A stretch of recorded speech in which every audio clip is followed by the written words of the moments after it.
হবে রাষ্ট্রের পুনর্গঠনে তো আমাদেরকে অনেক ব্যাপারে কথা বলতে হচ্ছে, আমরা সবাই মিলে বলবার চেষ্টা করছি যে যার জায়গা থেকে। কিন্তু আপনাদেরকে লিটারালি বলি যে গত জুলাইয়ের পরে যে দীর্ঘ সময় আমরা ট্রমার মধ্যে ছিলাম, এই জুলাইয়ের সময়গুলোতে আমাদের মনে অনেকেরই সমান এক্সপিরিয়েন্স যে গতকাল রাতে আমরা আসলে কেউ ঘুমোতে পারি নাই এবং সেই জুলাইয়ের ট্রমার মধ্যে চলে গিয়েছিলাম যে, এবং আমার ধারণা আপনারা কেউ ভিডিওটা পুরোপুরি দেখে শেষ করতে পারেন নাই। একটা মানুষকে হত্যা নিশ্চিত করবার জন্য মানে আনন্দ করে পাথর মেরে হত্যা করা হচ্ছে, মানে সেইটা আমরা দেখছি চোখে, মানে আসলে থেকে লজ্জা, মানে মাঝে মধ্যে আপনার শুধু মনেই হবে যে দুনিয়ার সব কিছু ছেড়ে ছুঁয়ে আমরা কোথাও চলে যাই। আমাদের আসলে এত অসহায়ত্ব এই রাষ্ট্রের মধ্যে, আমরা কোথায় যাব আসলেই আমরা জানি। তো আপনাদেরকে যেটা একটা কথা সেটা হচ্ছে যে দেখলাম যে সরকারের মধ্য থেকে একজন উপদেষ্টা আসিফ মাহমুদ তিনি ফেসবুক পোস্ট দিয়েছেন যে প্রস্তর যুগে চলে এসেছি আমরা, আর বিএনপি উল্টোভাবে বলছে যে সরকার ব্যর্থ। তো দুজনকে ছোট দুটো প্রশ্ন করে আমরা আমাদের কিছু ফাইন্ডিংস বলতে চাই। সরকার বলছে বা সরকারের একজন উপদেষ্টা, মানে এটা সরকারেরই ভয়েস নিশ্চয়ই, যে প্রস্তর যুগে এসছে। তো এই যে জুলাইয়ের পরে আদিম অসভ্যতায় ফিরে যাওয়া আপনি যেটাকে বলেছেন, তাহলে গত এক বছর আপনারা তো বাংলাদেশের ইতিহাসে সব থেকে সুশীল, সভ্য, মডেস্ট সরকার আপনারা।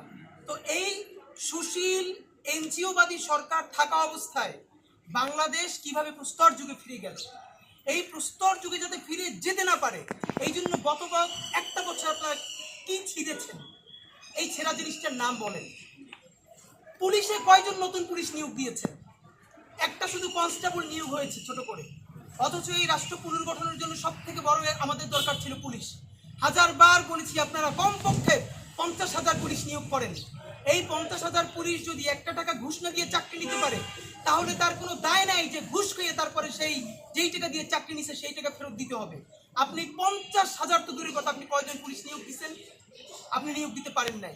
নাম্বার 2, আর্মির ক্ষেত্রে যেই অবস্থায় আর্মি তার ক্ষমতা আছে, মানে যে কাউকে বিচারিক ক্ষমতা দেওয়া আছে, আর্মির বিচারিক ক্ষমতা থাকা অবস্থায় কি করে এরকম ঘটতে পারে? আজকে ঢাকা শহরের মধ্যে এরকম একটা ঘটনা, এই জন্য আমরা বলছি। আপনারা কি জানেন বাংলাদেশের প্রত্যেকটা ইউনিয়নে, উপজেলায়, জেলায় এরকম প্রতি ঘটনা প্রতিদিন কত ঘটছে? ঢাকার সাংবাদিকতা আর উপজেলা মফস্বল জেলার সাংবাদিকতা এক না। কারণ আপনারা জানেন বাংলাদেশের কোনো মিডিয়ার সেই ক্যাপাসিটি নাই তাদের উপজেলা প্রতিনিধি, তাদের জেলা প্রতিনিধিকে বিরাট করে স্যালারি দিয়ে ইন্ডিপেন্ডেন্ট আকারে তাদেরকে রাখবে। তারা ওখানে কেউ একটা ব্যবসা করে, কেউ একটা দোকান করে, তার সাথে ওই পলিটিক্যাল এঙ্গেজমেন্টের মধ্যে থাকতে হয়। তেমন কোনো ঘটনা নাই যেটা সে তার হাউসে পাঠালে নিউজ করতে পারবে, কারণ পরের দিনই তার বাড়িতে আক্রমণ হবে, সাংবাদিকতা দূরের কথা এলাকায়ও থাকতে পারবে না। বাংলাদেশের ইউনিয়ন থেকে শুরু করে, গ্রাম থেকে শুরু করে, উপজেলা, জেলা, ভয়াবহ অবস্থা। তো আমি সরকারকে বলতে চাই যে আপনারা এই যে এখন এইটাকে বিএনপির কি দায় সেটা আমরা বলবো, অন্যান্য রাজনৈতিক দলের কি দায়, কিন্তু আপনি যে রাষ্ট্রে খুব সচেতনভাবে একটা কেওয়াস তৈরি হতে দিতে পারছেন যাতে আগামীতে একটা আধা সুশীল সরকার, আধা রাজনৈতিক আধা সুশীল সরকার যাতে থাকে, যাতে পলিটিক্যাল পার্টিসগুলোর উপরে মানুষের মন মেজাজ খারাপ হয়ে যায়, এটিকে আপনি সচেতনভাবে করছেন না। না করলে এজেন্সি কোথায়?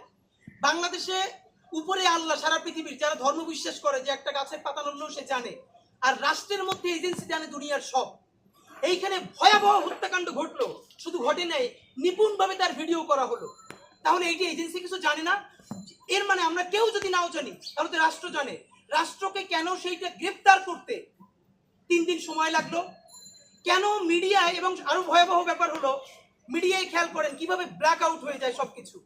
এইরকম জঘন্যতম ভয়াবহ হত্যাকাণ্ড মূলধারার মিডিয়ায় আসেই নাই, কোনো টিভিতে আসে নাই, এমনকি মাল্টিমিডিয়াও আসে নাই।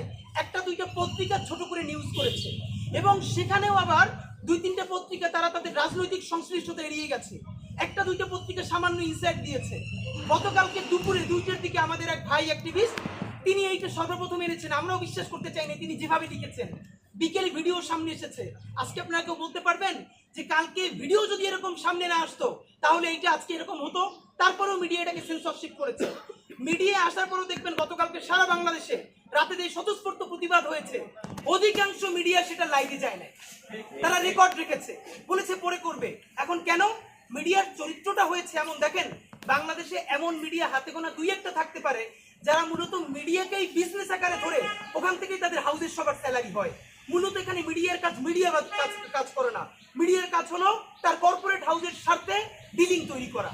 সুতরাং এই যে আগে যারা আওয়ামী লীগ চেটেছে 15 বছর ধরে, সেই চাটাটা এখন জিব্বাটা একটু একবার কুড়ি করে বিএনপির দিকে জিব্বা বাড়িয়ে দিয়েছে।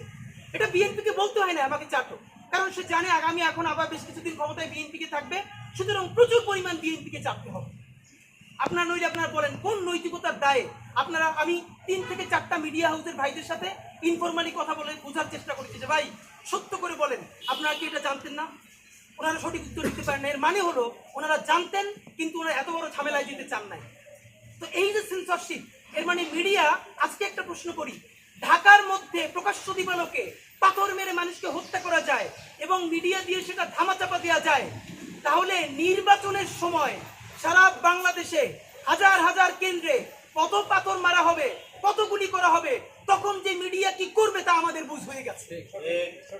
এই মিডিয়ার উপরে ভরসা করে বাংলাদেশে নির্বাচন তো দূরের কথা, সামনের কোনো কাজেই যাওয়া যাবে না যতক্ষণ না পর্যন্ত মিডিয়ার সংস্কার করা যাবে, যতক্ষণ না পর্যন্ত পুলিশের সংস্কার করা যাবে।